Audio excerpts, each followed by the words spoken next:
जैसा कि मैंने पिछली वीडियो में बताया था कि इंडियंस की जेब से इस साल की बड़ी जो फ्लिपकार्ट और अमेज़न की सेल होने वाली है दिवाली सीज़न पर, उसमें इंडियंस की जेब से कितना पैसा निकलेगा।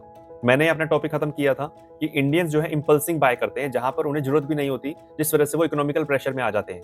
देखिए दोस्तों, कुछ खरीदारी नेसेसिटी की होती है, जैसे कपड़े खरीदना, कोई इलेक्ट्रिकल इक्विपमेंट खरीदना या फिर इसके अलावा घर की कोई ज़रूरत का सामान खरीदना, ये कुछ नेसेसिटी हो सकती है। लेकिन कुछ चीज़ें ऐसी होती हैं जो लग्ज़री नॉन एसेंशियल होती हैं, जो पहले तो लोग टालते रहते हैं, उसकी ज़रूरत नहीं होती, इसी वजह से वो टाल रहे होते हैं कि सेल आएगी तो वो लेंगे।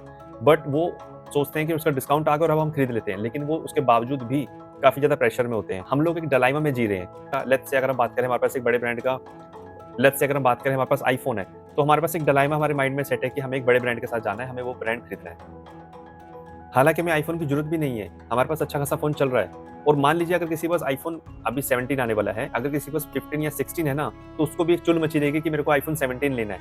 मैंने ऐसे बहुत सारे लोग देखे हैं, जो अभी अपना आईफ़ोन 15 या 16 17 में कन्वर्ट कराने के लिए तैयार बैठे हुए हैं। They are just waiting for the launch. General public की जेब से बहुत बड़ा अमाउंट फ्लिपकार्ट और अमेज़न के थ्रू बड़ी-बड़ी कंपनीज़ को जाने वाला है, व्हिच इज़ अप्रॉक्सिमेटली 1,20,000 करोड़।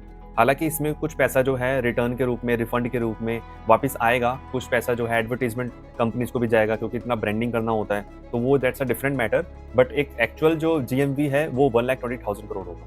ये सेल इंडियन ई-कॉमर्स मार्केट के लिए एक बड़े मोटर की तरह है। आप लोग प्रॉपर प्राइस कंपैरिज़न कीजिए, ईएमआई चेक कीजिए, ये सब डेटा को एक बार देखिए, उसके बाद ही आप खरीदने के लिए जाइए। Even brand, retailers, logistic company के लिए भी एक तरह से ये मेक और ब्रेक जैसा इंसिडेंट है। जो जितना प्रिपेयर होगा उतना ज़्यादा बेनिफिट लेगा। इवन इंडियन इकोनॉमी के लिए भी एक तरह से पल्सर की तरह है ये। एट द एंड पैसा जो इकोनॉमी में ही घूमेगा। लेकिन इन्फ्लेशन, इंटरेस्ट रेट, इनकम जैसे फैक्टर जो हैं, वो भी बहुत मायने रखते हैं। तो दोस्तों, ये मैंने आपको कंपैरिज़न बता दिया दोनों में कि अमेज़न और फ्लिपकार्ट कितना बिज़नेस करने वाला है और इंडियंस की जेब से कितना पैसा निकलने वाला है।